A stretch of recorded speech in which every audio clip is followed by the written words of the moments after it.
राज ठाकरे जी हाल ही में उन्होंने एक बयान दिया, वो ऐसी नदी में कभी डुबकी नहीं लगाएंगे। उन्होंने गंगा नदी की गुणवत्ता पर, साफ सफाई पर सवालिया निशान खड़े किए। राज ठाकरे जी बच्चों वाली बात कर दिए, जैसे छोटे छोटे बच्चे बिना सोची समझी बात कह देते हैं। मनन करें, अगर उनकी माँ को कोई बीमारी हो जाती है या मैं कहूँ कोढ़ हो जाता है या अन्य कोई विषय को लेकर ग्रसित हो जाती है, अन्य बीमारी को लेकर ग्रसित हो जाती हैं, क्या वो अपने माँ को दुत्कार देंगे? होली आने वाली है और होली इस बार खास बात यह है कि जुम्मे के दिन पड़ रही है जी। तो अंदाजा ये लगाया जा रहा है कि तनाव, जैसे संबल जैसे इलाके में तनाव की स्थिति बन सकती है। लेकिन मैं कहता हूँ कि बिल्कुल नहीं, लेस मात्र किंचित मात्र भी नहीं, क्योंकि हमारा देश प्रेममय देश है।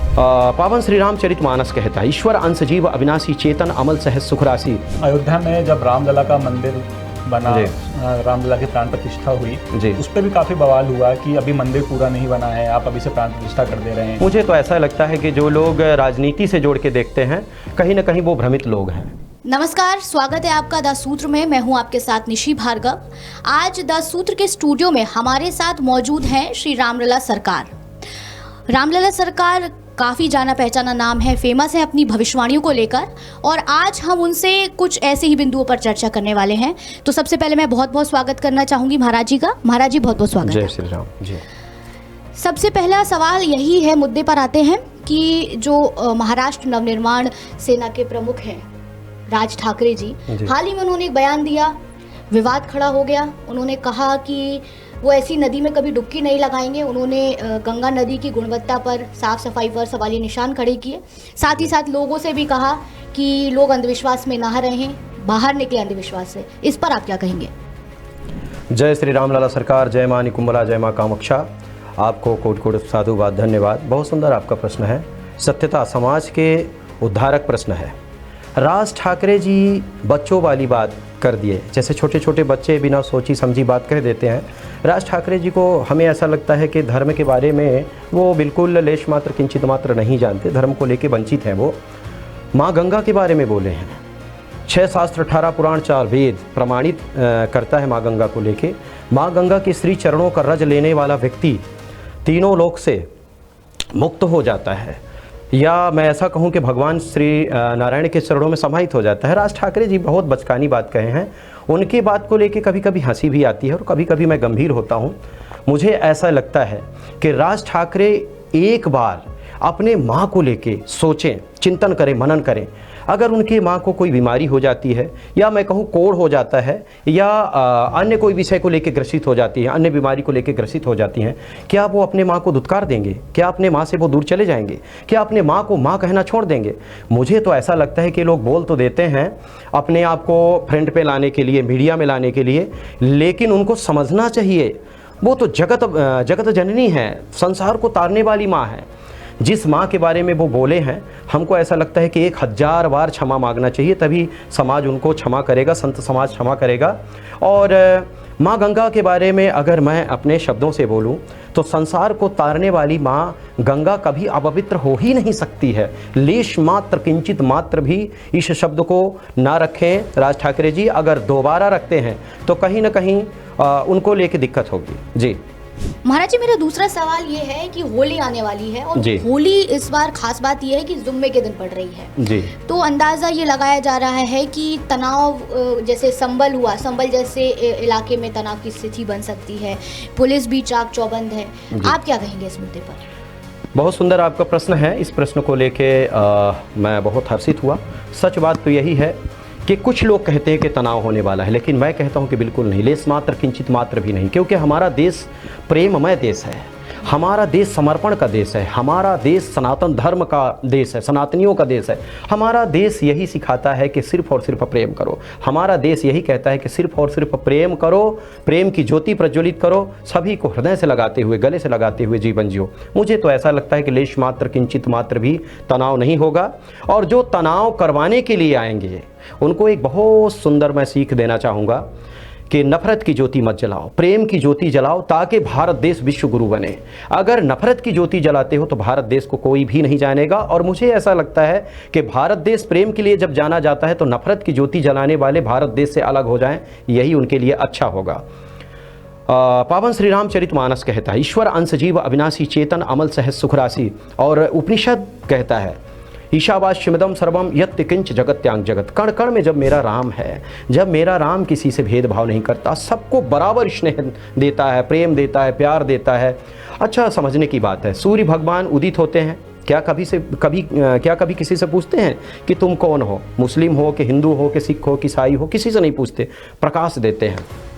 माँ गंगा के सानिध्य में कोई भी जाता है, चाहे हिंदू जाए, क्रिश्चियन जाए, ईसाई जाए, मुसलमान जाए, कोई भी जाए, माँ गंगा उसको जल देती हैं, क्या पूछती हैं कि तुम कौन हो। ठीक उसी प्रकार अग्नि देवता, वरुण देवता, सभी राम जी के चरणों के कृपा से बराबर स्नेह करते हैं, बराबर सम्मान प्यार देते हैं, लेकिन भेदभाव नहीं करते। जब मेरा राम किसी से भेदभाव नहीं करता, मेरे प्रभु किसी से भेदभाव नहीं करते, तो हम लोगों को नहीं करना चाहिए, सिर्फ और सिर्फ प्रेम की ज्योति प्रज्वलित करना चाहिए, हृदय से लगाना चाहिए। और जो नफरत की ज्योति जलाते हैं, ना वो सनातनी है, ना वो मुस्लिम है, ना ईसाई है, ना क्रिश्चियन है, उनको हम अपने शब्दों से मानव भी नहीं कहेंगे। अगर मानव है तो सभी को हृदय से लगाते हुए, प्रेम की ज्योति प्रज्वलित करते हुए जीवन जीना चाहिए, मुझे ऐसा लगता है।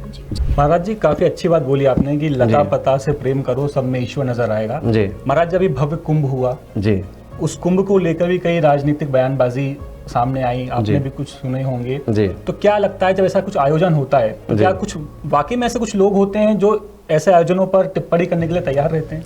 कुछ लोग फेमस होने के लिए अनर्गल बात करते हैं, मैं उनको कहूँगा कि वो बिल्कुल अज्ञानी है, सनातन धर्म के सारे तत्व को नहीं जानते। सनातन धर्म हमारा कहता है कण कण में मेरा राम है, जिस कण कण में मेरा राम समाया हुआ है उस कण में जाके और कट्टरता की बात करे या अपने फेमस होने के ऐसे शब्द रखे, ऐसी कोई बात कहे जो बात को लेके, जो शब्द को लेके किसी की आत्मा विदीर्ण हो, तो मुझे लगता है कि ऐसा नहीं कहना चाहिए। जो ऐसी बात कहते हैं या अनर्गल बात करते हैं, उनको तो मैं कहूँगा कि सनातन धर्म के लेश मात्र, किंचित मात्र भी सार को ग्रहण नहीं किए हैं, ऐसे लोगों को सनातनी भी नहीं कहा जाएगा।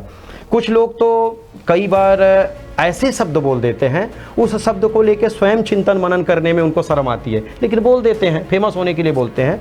माँ गंगा के श्री चरणों में जाके सिर्फ और सिर्फ वही शब्द बोलना चाहिए जिससे समाज का कल्याण हो, देश का उत्थान हो और विश्व का कल्याण हो। जी महाराज जी, अयोध्या में जब रामलला का मंदिर बना, रामलला की प्राण प्रतिष्ठा हुई, उस पर भी काफी बवाल हुआ कि अभी मंदिर पूरा नहीं बना है, आप अभी से प्राण प्रतिष्ठा कर दे रहे हैं। बीजेपी का एजेंडा बताया गया कि वोट बैंक के लिए, उस समय चुनाव थे। क्या देखते हैं आप कि क्या चुनाव के लिए बाकी में किया गया था कि नहीं, जो स्थापित हुआ, जो मंदिर बनाया गया, भव्य मंदिर, वो सबकी आस्था के लिए बनाया गया? ये संतों का विश्वास था और संतों के विश्वास के चलते ही श्री राम मंदिर का निर्माण हुआ, राम मंदिर बना, भगवान रामलला सरकार विराजमान हुए। मुझे तो ऐसा लगता है कि जो लोग राजनीति से जोड़ के देखते हैं, कहीं ना कहीं वो भ्रमित लोग हैं। सच बात तो यही है कि हम लोगों की श्रद्धा का विषय है, श्रद्धा की बात है, इसलिए रामलला सरकार का मंदिर बना। और जो राजनीति से जोड़ के देखते हैं, मुझे ऐसा लगता है कि उन लोगों को राजनीति से हट के सोचना चाहिए, क्योंकि भारत देश सिर्फ और सिर्फ मंदिरों के लिए जाना जाता है, माँ गंगा, यमुना, नर्मदा, सिंधु, कावेरी के लिए जाना जाता है और सनातन धर्म के सारे को लेके जाना जाता है। सनातन धर्म का प्रतीक है मंदिर और मंदिर का निर्माण होना अत्यंत आवश्यक था श्रीधाम अयोध्या में, सो हुआ। इसको लेके राजनीति नहीं करना चाहिए और जो लोग राजनीति करते हैं मंदिर को लेके वो अज्ञानी हैं, उनको 6 शास्त्र 18 पुराणों को लेके थोड़ा सा अध्ययन करना चाहिए, मुझे ऐसा लगता है। जी, जैसे कि महाराज जी, मेरी एक क्यूरोसिटी है, मैं जानना चाहती हूँ, उत्सुक हूँ। आपको लेकर कहा जाता है कि आपकी भविष्यवाणियाँ जो हैं कभी गलत साबित नहीं होती हैं, तो मैं पूछना चाहती हूँ, बहुत सारे दर्शक भी होंगे, क्या ऐसी कोई वाकई में सिद्धियाँ होती हैं?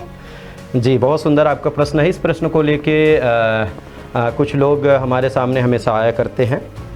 सच बात यही है, सनातन धर्म में ऐसी सिद्धियां हैं जो कि अगर साधी जाए, साधना किया जाए, तो कोई भी व्यक्ति कुछ बोलेगा, वाणी उसकी सिद्ध हो जाएगी। लेकिन जो समाज के लिए जीता है, राष्ट्र के लिए जीता है, विश्व के कल्याण के लिए जीता है, ना कि स्वार्थ के लिए जीता है, जो स्वार्थ के लिए जीता है उसकी वाणी कभी सत्य नहीं होती है। जो निस्वार्थ भाव से समाज के चरणों की सेवा, समाज के सेवा के लिए जीता है, उसकी वाणी सत्य होती है। समाज में जितने रहने वाले सनातन पुत्र हैं, उनके चरणों की सेवा के लिए जो जीता है, उसकी वाणी सत्य होती है।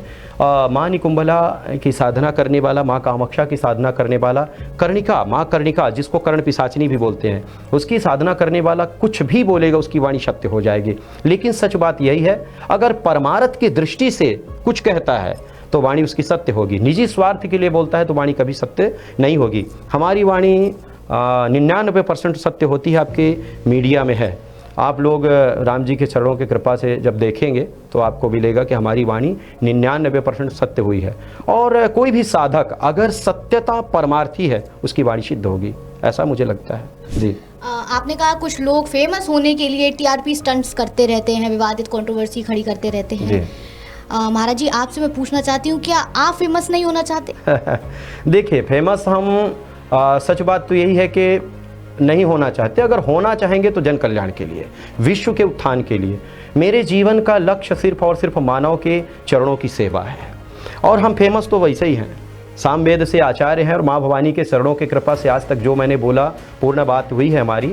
तो हमको ज़्यादा फेमस होने की आवश्यकता नहीं। लेकिन अगर पब्लिक हमको अपने पास बुलाती है या समाज के हम काम में आते हैं तो ज़रूर आएंगे, लेकिन हमारा उद्देश्य वही रहेगा, सिर्फ और सिर्फ जन कल्याण, इसके अलावा कुछ नहीं। जी हम अपने दर्शकों को बता दें कि महाराज जी जो हैं, अपने जो भविष्यवाणी है महाराज जी की, जिसका भी उन्होंने जिक्र किया, वो मध्य प्रदेश चुनाव के टाइम पर महाराज जी ने भविष्यवाणी की थी कि कांग्रेस की सरकार नहीं बनेगी। वो भविष्यवाणी बिल्कुल सही साबित हुई महाराज जी। आपने अरविंद केजरीवाल को लेकर भविष्यवाणी की, वो भविष्यवाणी बिल्कुल सही हुई। महाराज जी आपने कहा कि कोई भी साधारण मनुष्य भी वो सिद्धि प्राप्त कर सकता है, उसका मार्ग क्या होगा लेकिन सिद्धि प्राप्त? देखिए गुरु के सानिध्य में रह के अगर साधना करे, लगभग 15-16 साल इस विषय को लेकर समय देना पड़ता है। और गुरु के सानिध्य में रह के साधना करे, माँ कर्णिका की साधना करे, माँ कामाक्षा की साधना करे, माँ भद्रकाली की साधना करे, माँ निकुंभला की साधना करे, तो सिद्धि तो मिल जाती है। लेकिन सिद्धि मिलने के बाद अगर निजी स्वार्थ के लिए व्यक्ति समाज में कुछ करता है तो फिर वो पतन की तरफ बढ़ता है। मुझे ऐसा लगता है कि जब ये साधना पूर्ण हो जाती है, साधना पूर्ण करने के बाद सिद्धि व्यक्ति प्राप्त करता है तो मदान्ध हो जाता है। जैसे गजराज मदान्ध होकर कार्य करता है, ठीक उसी प्रकार मनुष्य करने लग जाता है। लेकिन उस समय उसको पूर्णतः चेतन अवस्था में आके काम करना चाहिए। जैसे अब आपके सामने मैं हूँ, मुझे भारत में नहीं पूरे विश्व के किसी भी कोने में आप बैठा दीजिए, 7 पीढ़ी का नाम सहित मैं बता सकता हूँ। ये व्यक्ति कौन है और क्या करता है, इसके जीवन में कौन सी घटना घटी, ये बता सकता हूँ। लेकिन उसके लिए 5 सफ़ेद फूल 5 लौंग होने चाहिए। और मैं इस विषय को लेकर बहुत बार प्रमाण दिया भी हूँ। मुझे लगता है कि ये सिद्धियाँ अभी पूर्ण रूप से हैं। जैसे कि स्वामी तेलंग, बामा खेपा महाराज, स्वामी सामर्थ, गजानन महाराज, देवराह बाबा भी राम जी के चरणों के कृपा से हम सबके बीच में रहे। और उनके बारे में तो ऐसा कहा जाता है कि 12-13 घंटे जल के अंदर वो रहते थे, तो उनके पास भी ये सिद्धियाँ थी। तो सिद्धियाँ तो है, लेकिन सिद्धियाँ उसके लिए है जो जन कल्याण के लिए साधना करता है, सबके लिए नहीं। मैंने 15-18 साल दिया और माँ कर्णिका के चरणों के कृपा से, राम जी के चरण रज की कृपा से मुझे प्राप्त है और मैं ये जन कल्याण के लिए रखा हूँ। जब भी आवश्यकता पड़ती है तो मैं समाज के बीच में इस विद्या को रखता हूँ। बाकी मेरे जीवन का लक्ष्य यही है कि हमारे विद्या से जन कल्याण हो, विश्व का उत्थान हो। जी महाराज जी आपने जन कल्याण की बात की जी, लेकिन हम देखते हैं महाराज जी कि कुछ लोग जो हैं वो जब धर्म का चोला पहन लेते हैं, कथाएं करने लगते हैं, भविष्यवाणियां करने लगते हैं, तो वो आपको लगता नहीं कि एक अलग ही रास्ते पे चल दिए हैं वो? देखिए किसी किसी का जो मत है वो ऐसा है कि चलो हमको अपने लिए करना है, जब तक कर रहे हैं तो ठीक है, इसके बाद जय श्री राम। और कुछ लोग ऐसे होते हैं कि अपने लिए कुछ नहीं करना है, समाज के लिए करना है, जब तक जीवन रहेगा तो समाज के लिए करते रहेंगे। उनमें से है रामलला सरकार। सच बात यही है, जैसे अभी आपका प्रश्न हुआ कि क्या आप फेमस नहीं होना चाहते। अगर हमारे पीछे आप जैसे लोग जुड़ जाएं, लग जाए, तो फेमस क्या बहुत कुछ हो सकते हैं, लेकिन उसमें भी मेरे जीवन का सिर्फ और सिर्फ सार रहेगा जन कल्याण। लाखों करोड़ों लोग अभी भी मुझे जानते हैं, बहुत सारे स्नेह करते हैं। यहाँ तक कि जब भी मेरे पास आते हैं तो वो कहते हैं कि महाराज जी आप क्यों नहीं आते समाज के सामने। तो मैं उनसे कहता हूँ कि अभी थोड़ा सा धैर्य रखने की आवश्यकता है। राम जी को जब हमारी ज़रूरत होगी तो वो अपने आप कृपा करेंगे, मैं आ जाऊँगा।